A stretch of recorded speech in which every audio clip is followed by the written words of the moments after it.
Welcome to our channel. Today I want to show you how to clean the microphone on a Motorola G10 phone.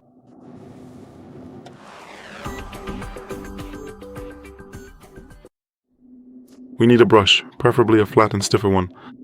We have ours from a set like this, but you can get one for yourself. In addition to that, isopropyl alcohol is necessary. It's essential to dissolve some of the dirt so that it comes out. Without it, you will definitely have a major problem, and almost any other substance could simply leave a sticky residue inside your phone after use. So I really wouldn't recommend using anything else at all. Only pure 100% isopropyl alcohol. If you find you don't have any specialized cleaning brushes on hand, you can certainly use a standard household toothbrush instead. Just be absolutely sure to check that it has medium or soft bristles so you don't scratch the surface of your phone.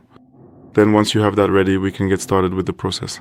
It is vital to remember that the phone must always be completely turned off before beginning, so first we power down the device.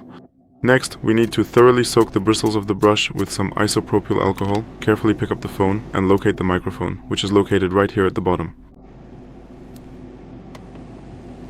Here's the microphone, as you can see. We clean it in every direction. To the right, to the left, about 5 or 6 times in each direction. Up and down. So that the hole gets cleaned from every angle.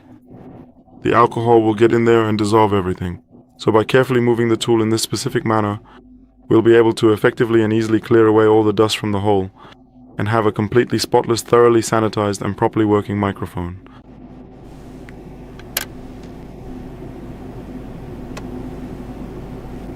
This phone only has one microphone. It doesn't have a second one for speakerphone calls. So that's everything. We set the phone aside for about 10 minutes to let the alcohol evaporate. And now the phone is ready to use. That's all for today. Thank you very much for your attention. Please give us a thumbs up, like, and subscribe. And see you in the next video.